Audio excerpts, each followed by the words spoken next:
Berikut kita akan lihat contoh soal yang akan dijawab oleh kepala sekolah, pengawas, dan guru senior saat melakukan penilaian kesesuaian bagi pelamar P2 dan P3. Nah, ini contoh-contoh soalnya yang pada prinsipnya adalah menilai Bapak Ibu guru yang P2, P3. Kita lihat Bapak Ibu. Pak Suratno dari Kepala SMP 3 Pule. Nah, proses penilaiannya setelah jenengan membuka akun, maka di menu paling kiri itu ada pelamar.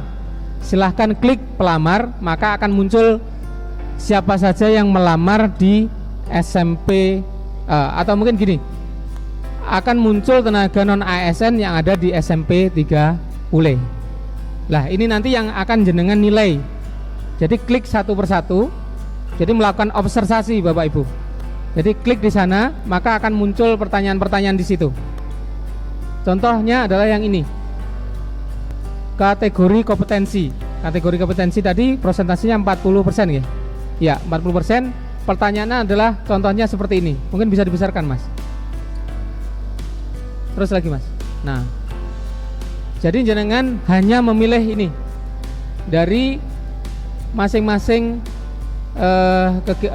soal yang diberikan atau pernyataan yang diberikan. Saat ini berinteraksi kandidat cenderung apa? Jenengan nilai. Nah, sebenarnya dari 4 ini masing-masing itu punya bobot.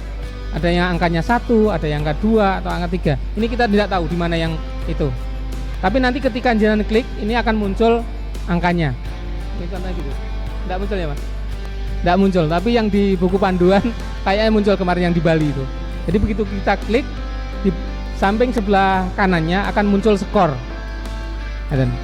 Nah, ini adalah dari atas nama tenaga non ASN. Jadi dengan pernyataan ini kira-kira yang tepat yang mana? Yang sesuai dengan yang bersangkutan. Silahkan dipilih. Itu terus sampai dengan 27 pernyataan. Ini adalah contoh Bapak Ibu. Nanti bukan IT pertanyaannya. Mungkin ini adalah contoh. Jadi setiap pernyataan itu harus dijawab Bapak Ibu. Ketika diloncati, maka tidak bisa lanjut ke nomor berikutnya. Jadi setiap soal atau pernyataan yang diberikan harus jenengan jawab. Itu. Begitu sampai dengan yang terakhir. Nanti ketika terakhir ada kalimat ini tadi, tersimpan secara otomatis di sana. Itu jenengan lakukan sebanyak tenaga ASN yang melakukan pelamar yang berasal dari sekolah saudara panjenengan. Di luar itu jangan tidak berhak untuk melakukan penilaian. Gambarannya seperti itu Bapak Ibu untuk penilaiannya. Itu yang bisa mengetahui hanya orang tertentu saja Bapak.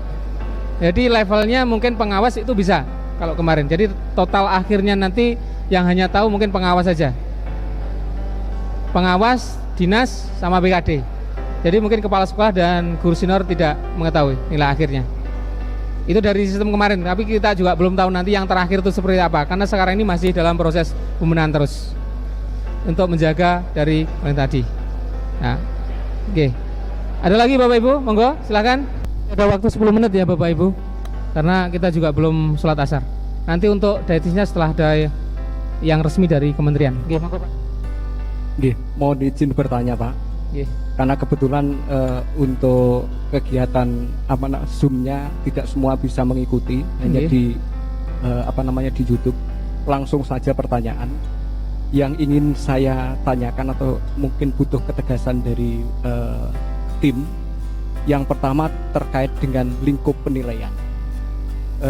Jadi kalau saya melihat dari apa yang disampaikan tadi, artinya untuk kepala sekolah maupun guru senior ini nanti yang berperan adalah kepala sekolah yang memiliki guru dengan prioritas kedua. Artinya kalau di situ karena 3 kan tidak ada formasi. Artinya yang di situ hanya sekolah itu hanya tidak punya yang prioritas 2, misalnya hanya punya prioritas 1, artinya dalam hal ini kan tidak menilai, demikian Pak ya. Kemudian yang kedua terkait dengan lingkup perankingannya. Ini perlu saya pertanyakan karena mungkin juga ini nanti butuh banyak yang bertanya. Perankingan ini nanti lingkupnya satu kabupaten ataukah per sekolah sesuai dengan formasinya. Jadi karena kalau nanti ibaratnya kita menyelenggarakan lomba di mana masing-masing peserta itu punya juri sendiri-sendiri. Padahal berbenturan dengan pelamar di lingkungan kami. Demikian. Terima kasih. Assalamualaikum warahmatullahi wabarakatuh. Oke, kami jawab Bapak. Jadi yang perlu panjenengan ketahui, untuk pelamar kategori 2 dan kategori 3 yang jenengan nanti akan nilai itu adalah sisa formasi dari pelamar kategori 1. Jadi nanti bisa di sekolah panjenengan kalau itu masih ada, atau di sekolah lain.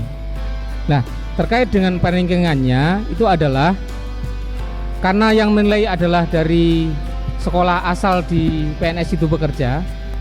Kalau dia formasinya ada di sekolah itu, mungkin siapa saja yang mendaftar formasi di sekolah jenengan itu yang diperebutkan nanti. Jadi dasar perankingannya adalah ketika dia melamar di formasi sekolah guru di sekolah apa, di sekolah SD mana. Nanti di situ yang melamar berapa orang. Kalau misalkan ada 5 orang dan jenis dan guru tenaga non ASN ini berasal dari beberapa sekolah, maka nanti dari masing-masing sekolah yang akan melakukan penilaian. Nah, itu nanti akan terkumpul kepada 5 ini. Nah, nilai tertinggi itu nanti yang akan berhak menduduki berdasarkan berapa formasi yang dibutuhkan di sekolah tersebut, di jabatan tersebut. Ngaten. Jadi satu formasi itu bisa direbutkan lebih dari banyak orang. Jadi sama saja dengan ketika melamar melalui jalur umum. Hanya saja kalau jalur umum kan melalui seleksi. Ini yang menilai bukan dari hasil seleksi, tapi panjenengan selaku atasan langsungnya. Ngaten.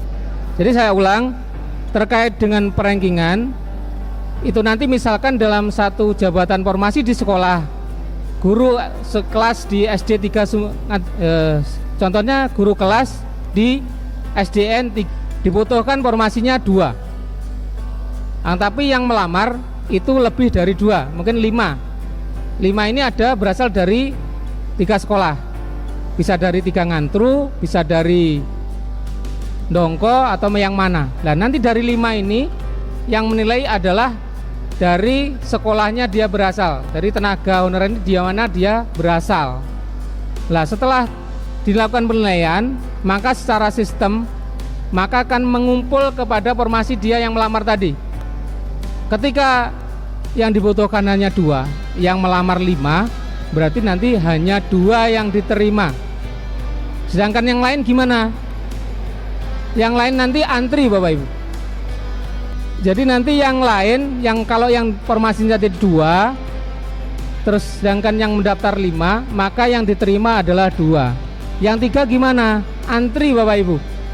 Kalau masih ada formasi sekolah lain yang membutuhkan dan belum terisi, ketika yang melamar tidak ada, maka yang sisa-sisa tadi akan di-ranking lagi. Nanti secara sistem akan menempatkan yang bersangkutan. Jadi tidak harus melamar sesuai dengan lamar yang pertama.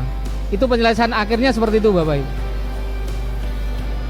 Jadi nanti yang diurutkan peringkingnya adalah berdasarkan lamaran yang pertama. Ketika pelamaran pertama masih ada sisa lagi, maka dari yang tidak memenuhi tadi itu yang akan menempatkan secara sistem.